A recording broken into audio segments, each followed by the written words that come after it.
All right, this assignment is meant to help you learn a little bit more about light logic, how light affects forms and how it hits forms, it causes shadows, things like that.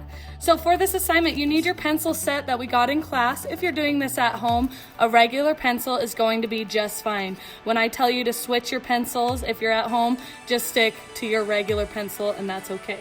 So first thing we need to do is reformat our piece of paper to be the same dimensions as our picture. So our picture's square, our paper is rectangular. So what we're gonna do, using a 6B pencil at first is okay, is just draw a line down the edge of your paper so it becomes more of a square. And this is just extra space. You can put your name off to the side and just use that space as that. If you're at home, just get a regular piece of paper, draw yourself a square, and then you're ready to go. Now, we're gonna use our 3H pencil to do all of our sketching. So get your 3H pencil in hand, and we're gonna start by planning out our forms. So getting them the correct sizes and spacing that we want them. So we're gonna start with our cone. Our cone, if we measure it with our fingers here on my picture, it's about half the height of the whole paper. So half the height of the whole paper is about this, but then it's in the middle. So I'm gonna just use my fingers. Our cone is about this tall. So you do that with yours. Keep in mind, if the video ever goes too fast, you can always pause it, you can always replay things. Go at the pace you need to go to get your drawing to look successful. So we got about the height of our cone. Again, it was about half the height of our whole picture, but it's placed in the middle. So from there, I'm gonna lightly sketch out, just using the edge of my pencil, the rest of my cone shape. So the cone doesn't quite touch the edge, and then it comes around about this size. So go ahead and sketch out your cone to match the size there, okay? Now, we're gonna move on. We're just gonna work our way to the right to our sphere. Our sphere does not quite touch our cone, so I'm gonna just do a little mark. It's about that far away from our cone. The height is slightly shorter than our cone, and the bottom of it is slightly above the bottom of our cone. So I'm using our cone as a base to make landmarks for our sphere. And you know what? I'm already noticing my cone might be slightly too wide. I'm gonna hurry and re-sketch this line to be a little bit skinnier. Yours might be okay. I'm gonna make my cone just a little skinnier and scoot my sphere over.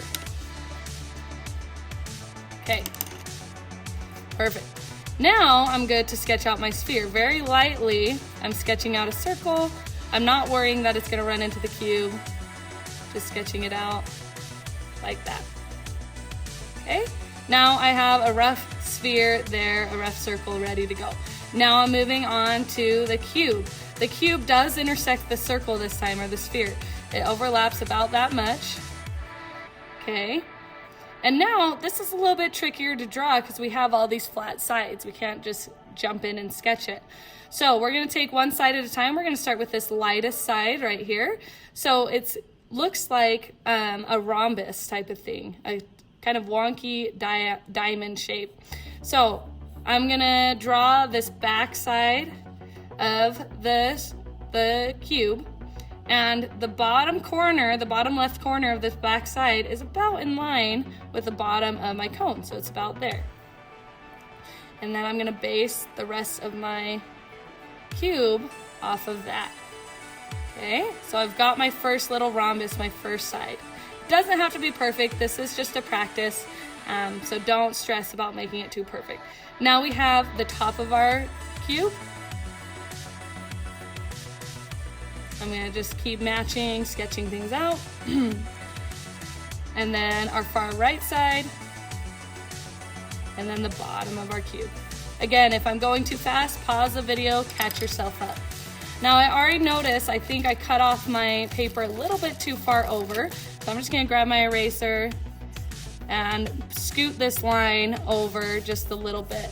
Again, yours might be okay, but mine, I think I made mine a little bit too small. So I'm scooting that line over so I can fit my cylinder. It's behind the cube and it goes about halfway through this line, or through that side of the cube. and that goes right along the edge of my picture. The top of the cylinder is the tallest thing in our picture. It goes above the cone even. So above the cone, that's about the top of the cylinder. Now make sure the top of your cylinder is a big oval. This is also called an ellipses. Big oval. Then the right side or the left side of our cylinder does go past the back right corner of the cube. It's slightly past that. So I'm always comparing things to each other when I'm trying to draw things from observation. That's how I am able to draw them successfully. Perfect. We have our basic lines. The only thing I'm going to do is erase where my sphere is intersecting with my cube. Now I'm good to go. We're going to start with our cone and work our way to the right. So with our cone, we are going to grab our 6B pencil now, so our darkest pencil. Again, if you're at home, you're just going to use a regular pencil. And I'm going to start in the darkest spot on our cone, which is in the upper right. And I'm going to start by shading that kind of dark. And then as I move down and to the left, I'm slowly pushing a little bit less as I work my way down. Okay.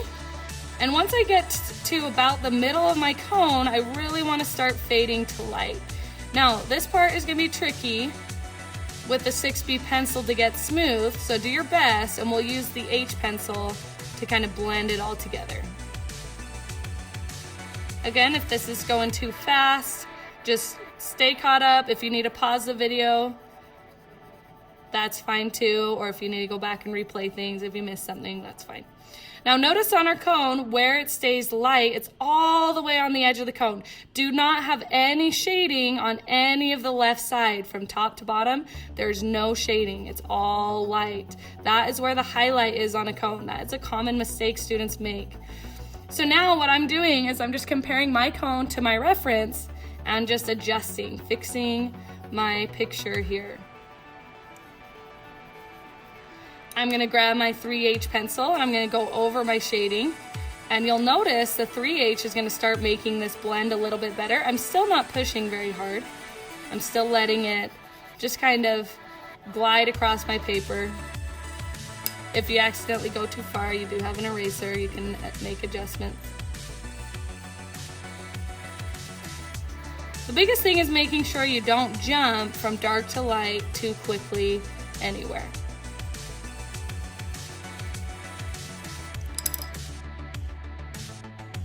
Okay, awesome. Next thing we want to do is the accent. That's this really dark shadow that's right next to the cone on the base. So grab your 6B pencil and shade in the accent. It's mostly on the right side. It blends a little bit to the left and fades out. Just like that.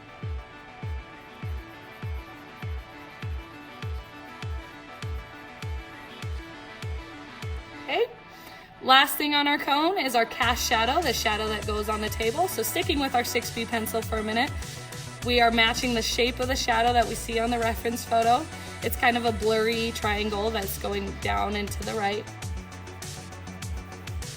So I'm starting with the core of the cast shadow, so the darkest part of the cast shadow. Then I'm going to grab my 3H pencil and go over that and kind of blend it out so that the edges look kind of blurry.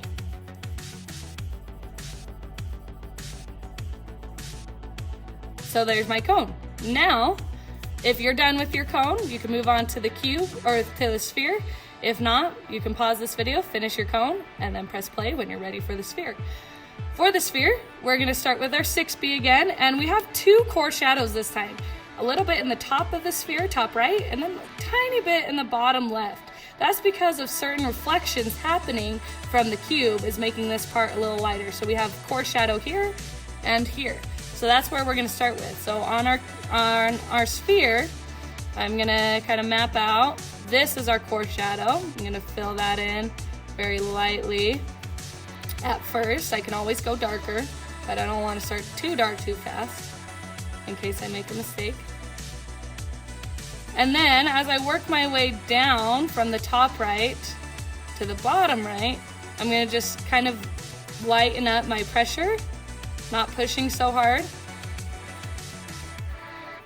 And then getting darker again when I get towards the bottom left.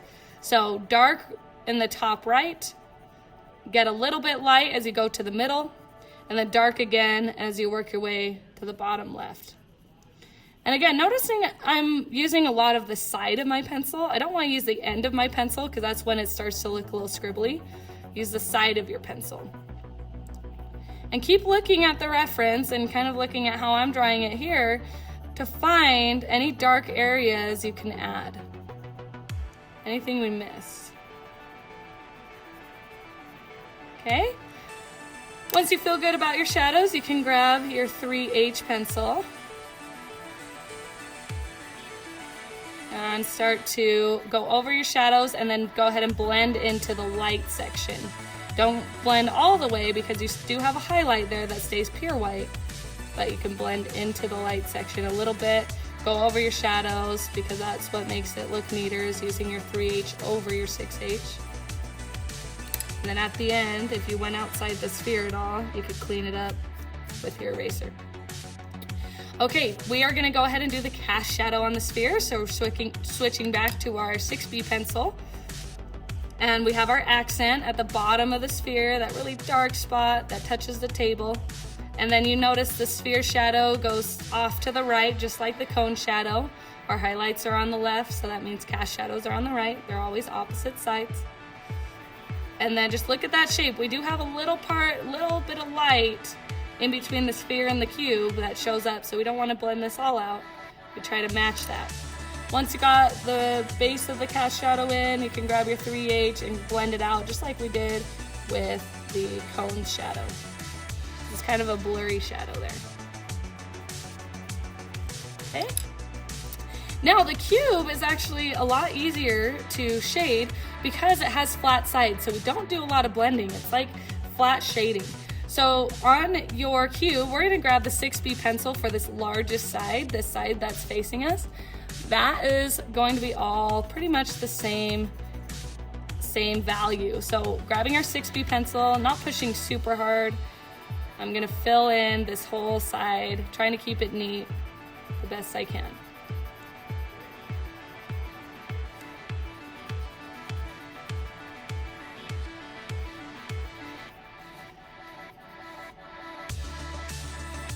Okay. And when you're done with that, you want to switch to the 3H pencil and go over that to help fill in the little gaps that happen. Make your blending a little neater.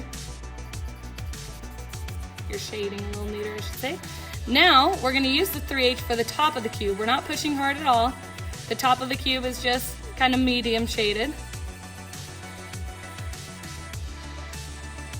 And then we're gonna leave the left side of the cube how it is, okay? That's pretty much the highlight.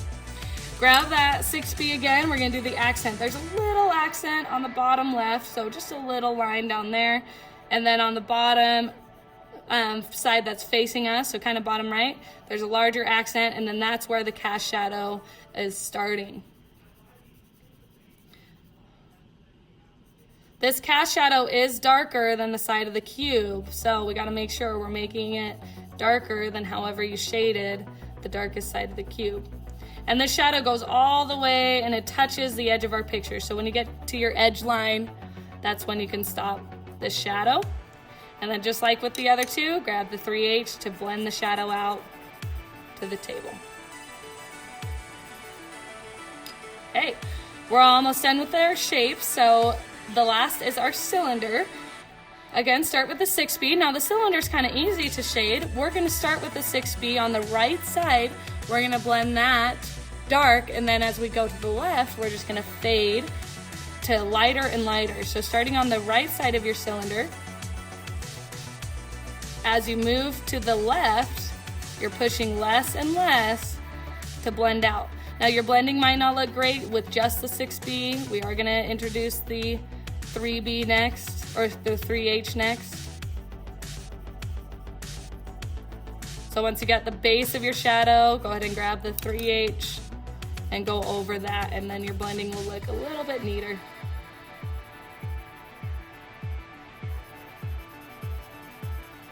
And blend all the way to the light.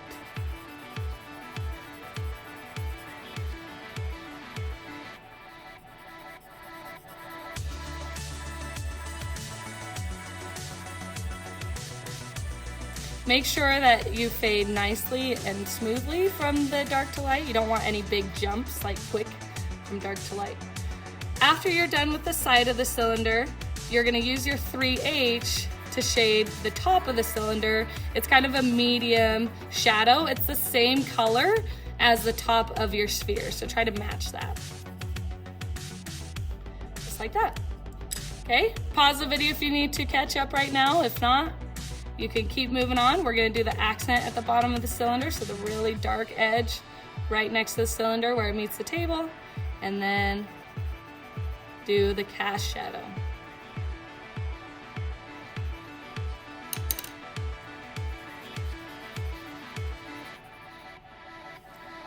All right, last thing we're gonna do is the background. Now, I'm not gonna walk you through this. You can do the background on your own. I will show a quick time lapse of me doing the background so you can see how I expect it to be done.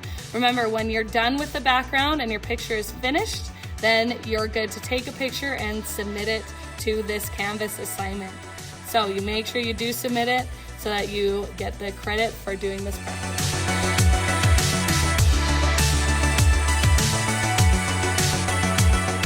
Background, you'll notice it's darkest in the top right and it fades out as you get to the bottom left.